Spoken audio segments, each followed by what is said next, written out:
Namaskar. A warm welcome to World News and Indian Perspective on All India Radio. This is Prashant Kumar Sinha, and with me is Nipunika Shahid, bringing glimpses of major developments of the day from across the globe. Over the next half an hour, we shall bring you the latest from the world of politics, economy, sports, entertainment, and more. The headlines. History created at the Tokyo Olympics as Neeraj Chopra strikes gold in javelin throw. Wrestler Bajrang Punia bags bronze in the 65 kg category as India records best ever haul of 7 medals. External Affairs Minister Dr. S. Jaishankar discusses Afghan situation with Qatar Special Envoy Mutlaq bin Majid Al Qahtani. 28th ASEAN Regional Forum Ministerial meeting held. Leaders affirm ASEAN's centrality in collective vision for a free and open Indo-Pacific. Bangladesh starts massive COVID-19 vaccination program. Johnson & Johnson's single-dose COVID-19 vaccine gets approval for emergency use in India. And in cricket, Joe Root scores a ton in England's second innings against India on day 4 in the first test at Nottingham.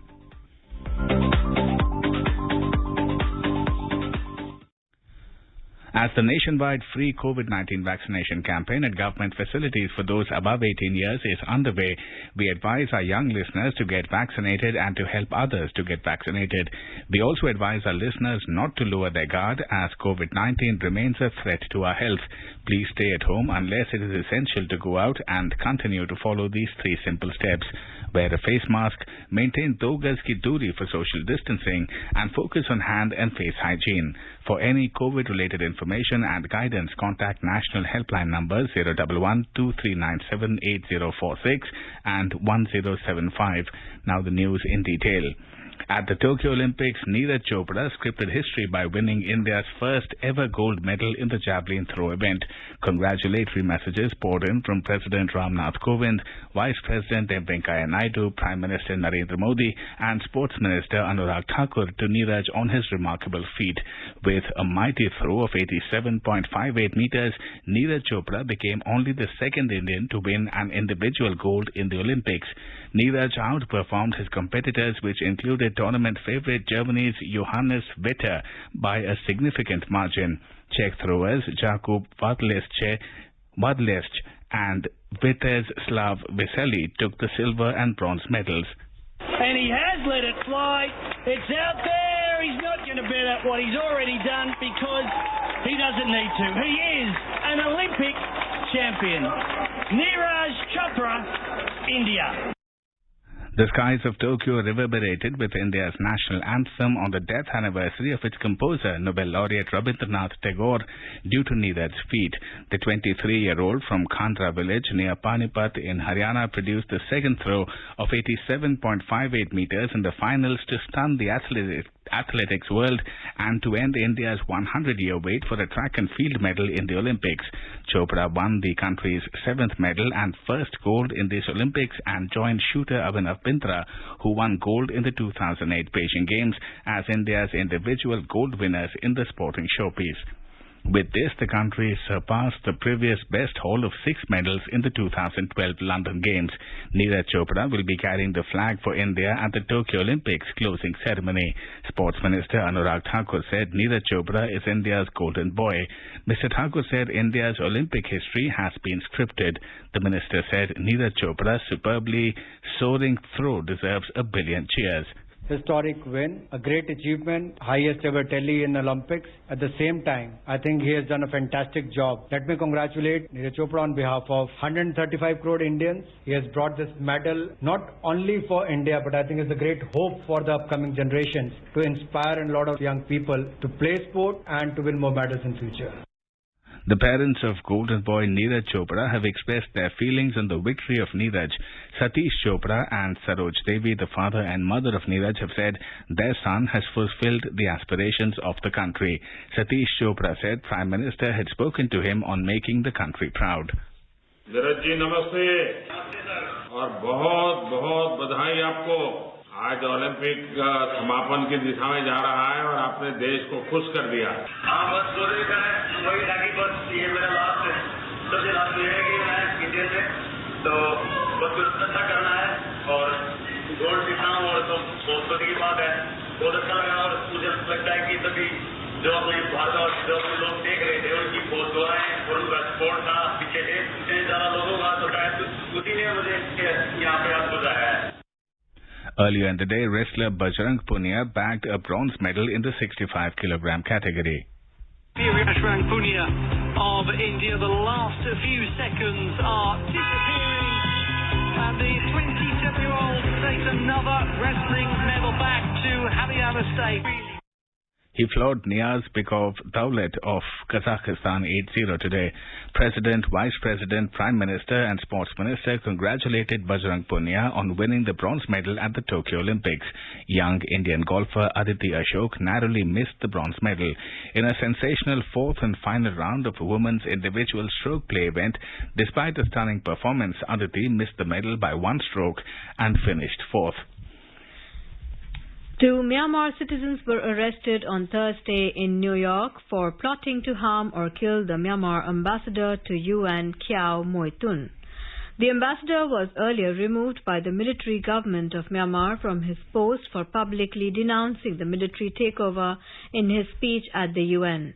However, he is recognized as the legal representative of Myanmar at the UN, as the UN has not acknowledged the military government.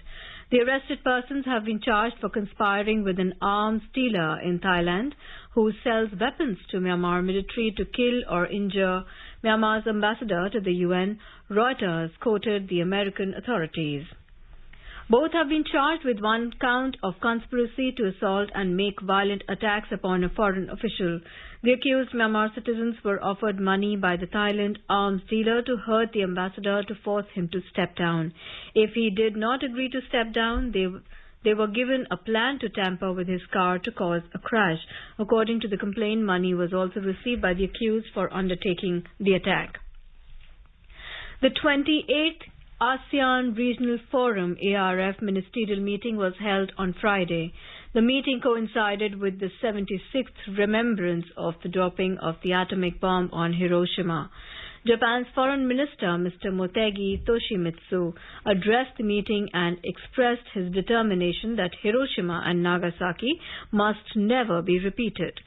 On the Indo-Pacific, Mr. Motegi stated that it is important to maintain and strengthen the principles of the rule of law, openness, transparency and inclusivity in the Indo-Pacific region because of the difficult situation of COVID-19. He also observed that unilateral attempts to change the status quo by force are continuing and intensifying in the East and South China Seas, and that Japan strongly opposes this. Expressing grave concerns about the situation in Myanmar, the minister said that the 5-point consensus is a positive step towards the cessation of violence and the initiation of dialogue. He welcomed the appointment of Minister Eri Won as ASEAN's special envoy to Myanmar.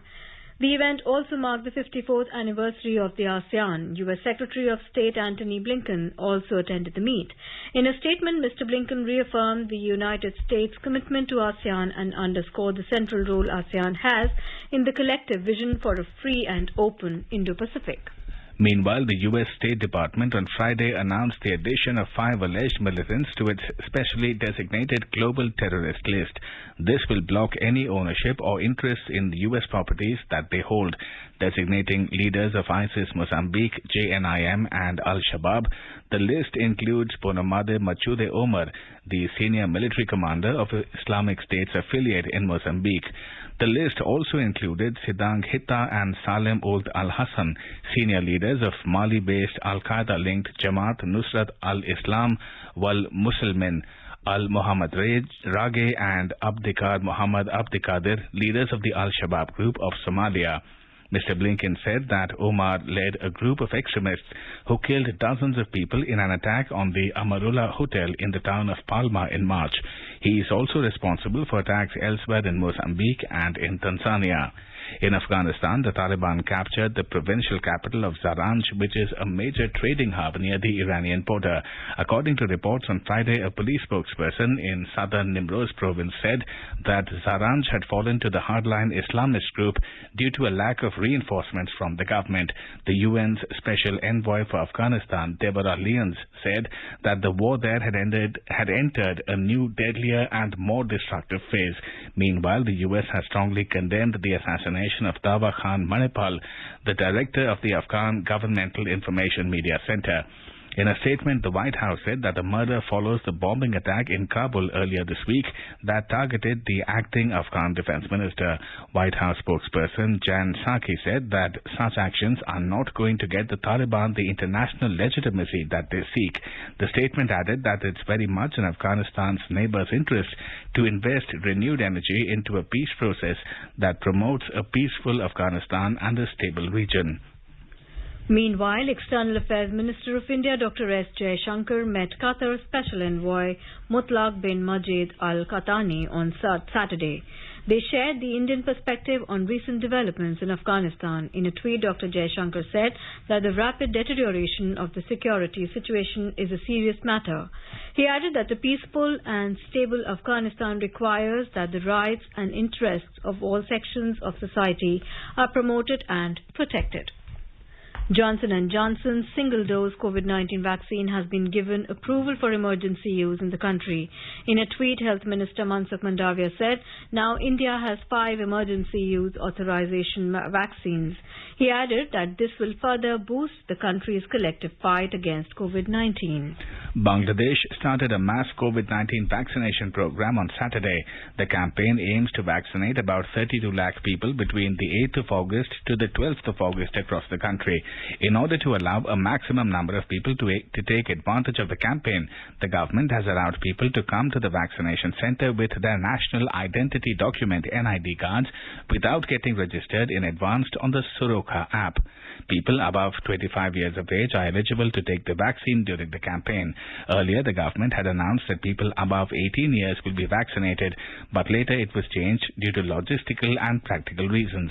Meanwhile, Bangladesh reported 248 deaths and 12,606 new COVID-19 cases on Friday, taking the death toll to 22,150 and the number of infected people to more than 13.35 lakh. The number of active cases in the country stands at over 1.40 lakh.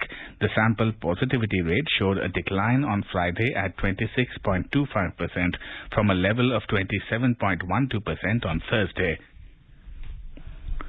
In today's Hotspot section, we bring you a discussion on Prime Minister Narendra Modi's interaction with the heads of Indian missions abroad held on Friday. In conversation are Anil Wadhwa, former diplomat, and Nilova Roy Chaudhary, journalist. Good evening, Anil. How are you viewing this particular initiative? You know, the Prime Minister said on the eve of the 75th anniversary of India's freedom, Prime Minister sort of outlined a clear vision for India's re-emergence as a global economic powerhouse. What do you make of this particular initiative? So, Nilova, actually, this is an initiative which was in the making for quite some time. If you recall, at the last Independence Day celebrations, the Prime Minister had already talked about how India must increase its exports and it also must make sure that the economy progresses to the next level. And for that, he called upon, all people from all walks of life in India to join hands together. So in planning for the next Independence Day, this was a very important initiative because along with what you can do in the country, you also need to join our diplomats and our embassies abroad in this effort. What he said was that the contribution of India in the global economy was already quite high and we had trade links and trade routes to almost all the countries in the past.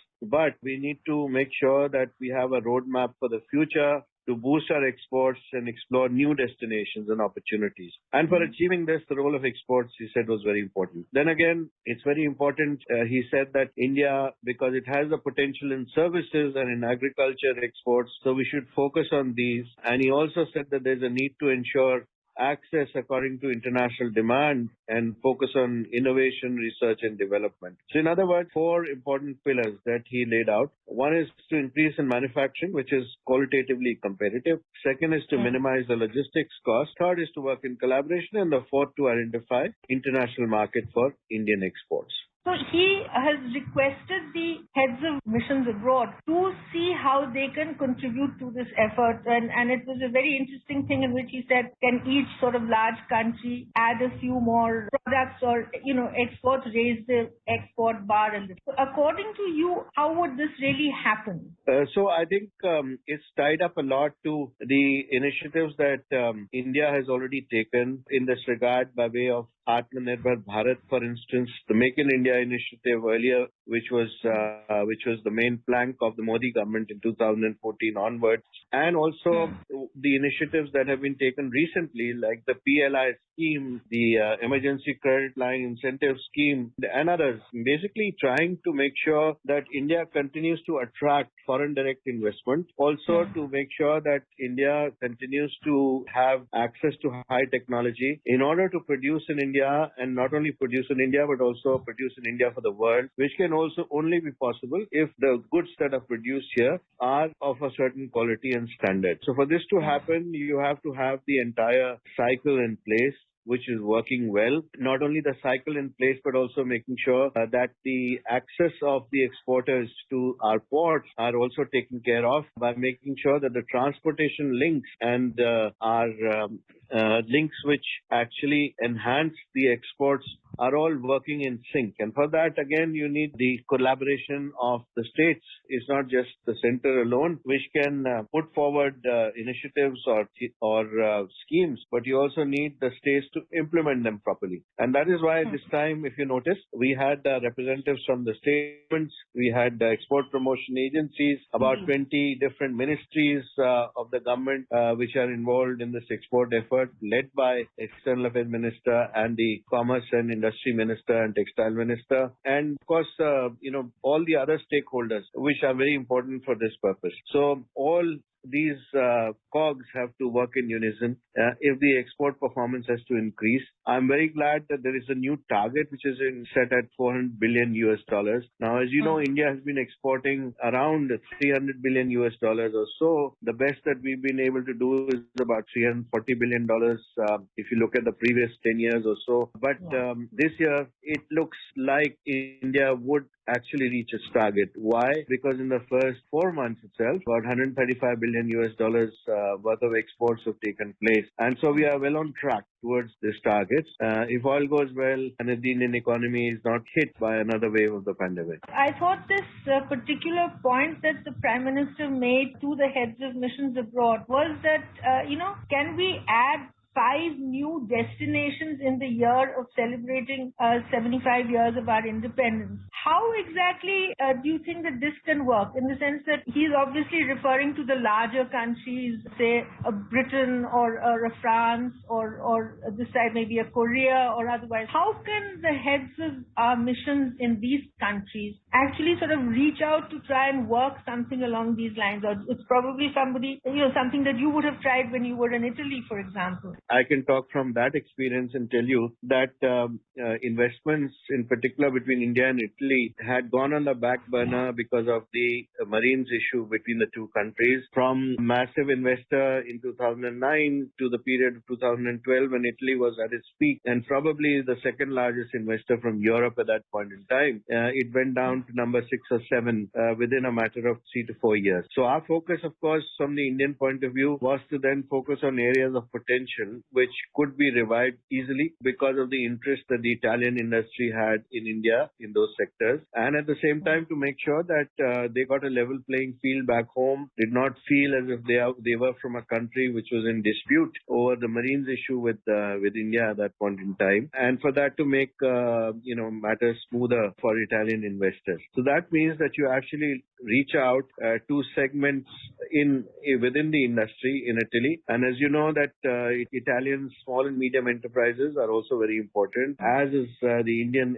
SME segment. So that connect also happened during that time, and that is paying a lot of dividends right now because you've seen a lot of investments from Italy into the new economy in India, especially with regard to innovation, science, and automobiles, of course, textiles, and food processing industries. And now all these are areas which were identified as being the focus, and each mission continues to do so. But now that there's a focus from the Prime Minister, I think, all the missions will be focusing and looking at niche areas where they can actually make sure that more investments can take place and our exports can increase. So what do you think are the particular areas that we can actually, look to be innovative in at this point of time? I mean, climate change and the whole focus around the green economy is, of course, a very, very big area. Would the blue economy equally kind of a large area that we can concentrate on in terms of improving the quality so that, these can become competitive internationally? Yes, it's very important that Indian exports are competitive internationally. In some areas, India obviously enjoys the advantage of low wage levels, but that advantage does not last forever in a country which is progressing fast, and we have to take that into account, and we have to make sure that as we grow, that we also enhance our capabilities in the high technology areas, and also those areas which actually fetch us more revenue by way of exports. So obviously there are two aspects to this. One is you have to explore new and existing markets, then new and existing products. You have to go more into the existing products, but also have some new products added, and more districts within India where you can source products. You have to promote your startups amongst other steps. In India, fortunately, we have a very good environment today for startups and innovation. And you can see that a number of countries around the world are very keen to collaborate in this sector with India. So making India a greater trading nation is achievable. It's very practical if the industry stakeholders join hands with the government departments and with the states in particular, because ultimately it's the states who have to provide the environment and the conditions for investment to take place and production to happen. Now, at this point of time, I mean, whenever we talk about exports, the elephant in the room is always China, and the way that it sort of floods markets, including a lot of products even within our own markets. As simple and basic as things like our handicrafts have also been infiltrated to some extent. Now, how does India actually go about tackling this kind of a problem, for example, to make a genuine mark as it was? I mean, pharmaceuticals, of course, in the post-COVID era is a major area where we have an advantage. But elsewhere, how do we counter the China factor? So the focus by this government over the past few years, if you notice, has been on the small and medium enterprise sector. And Prime Minister Modi has also laid a lot of stress on ensuring that there's enough credit which is available to the traditional handicraft sector. Obviously, this is suffering because of Chinese dumping over the years, but now we see a different trend within China itself. There are three main trends that I want to draw your attention to. One is that the wages in China are rising because of growing prosperity. Secondly, there is a crackdown on high technology companies who are becoming bigger than the state and the party, and therefore they have to be reined in. And thirdly, there has been a rise in the prices of commodities and a demand within China, making them clamp down on exports of certain products like steel, for example. That provides a big opportunity for countries like India, who in size and population can match China, who can also match China over a period, not immediately, but over a period in terms of increasing level of competitiveness. And you can see that the competitive level within the Indian industry is constantly being improved. Of course, we have a long way to go, but the government is trying its best to make sure the ease of business is becoming better. And you also see that there is a genuine attempt to repeal laws which were actually hindering investment. One of the prime examples has been what has happened yesterday with regard to retrospective taxation, for example. Now, that's a landmark bill which will obviously make a lot of investors pay attention to India. And I would say that going forward, we should also make sure that we bring about an environment and a regulatory mechanism for better investments from abroad by ensuring that with countries of the EU, for example, we have a new investment treaty in place instead of not having anything after having rescinded these investment treaties back in 2014. So I think that those steps are going to come soon in India because the government is serious about attracting more foreign direct investment and also making sure that India becomes a competitive country as far as the world is concerned, because ultimately the aim, if you have to raise the living standards of this huge population and provide jobs to people, you have to make sure that as you move towards that 5 trillion economy mark, despite the COVID pandemic, etc., that your conditions at home for manufacturing and the share of manufacturing in the GDP continues to go up. So the aim is to bring it closer to 25% of GDP from about 15% or so, which it is now. So actually, in certain respects, we can almost sort of hope or think that the COVID pandemic provides a whole set of new opportunities perhaps for the Indian economy to finally be taking off. Ranil, I think we've run clean out of time today. Thank you so very much. Thank you very much.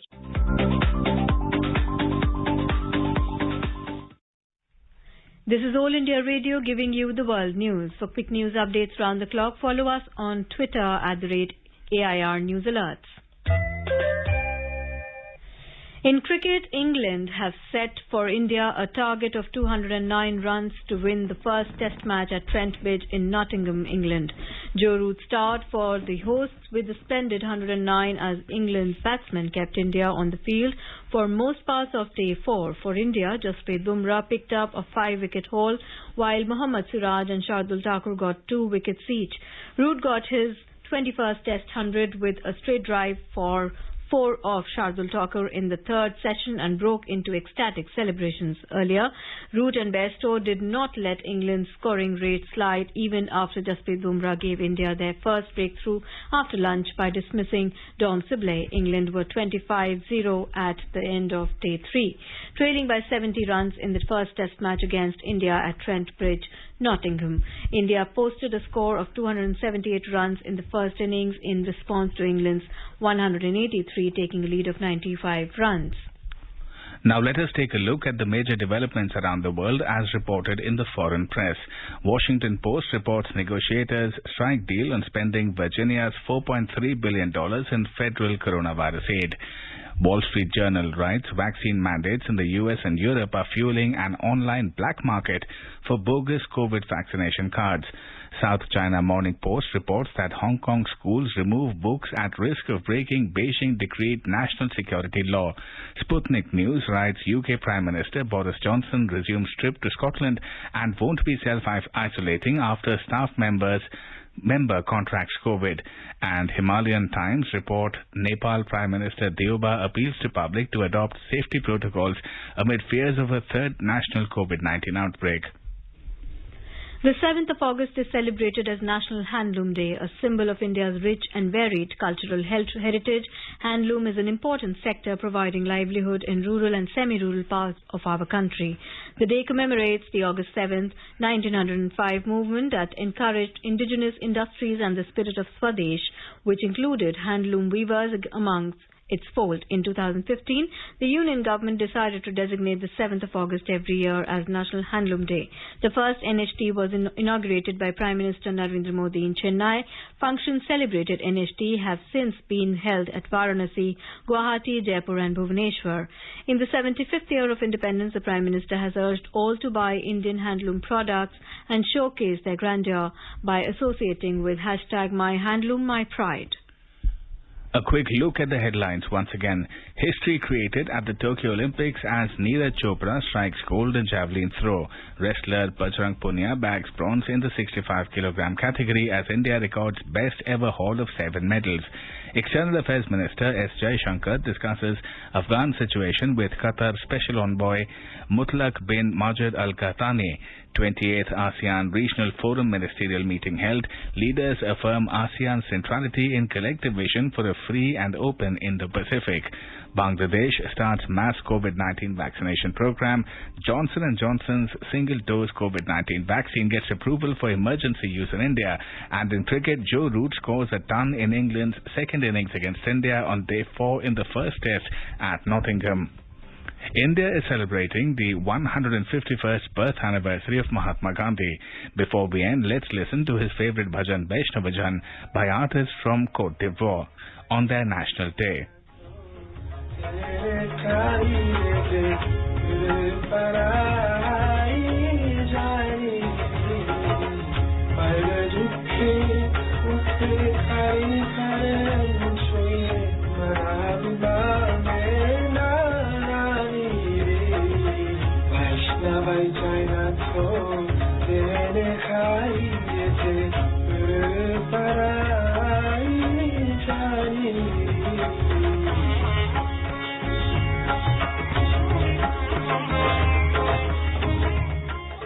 And with that, we end this bulletin. We'll be back at the same time tomorrow with the next edition of the World News.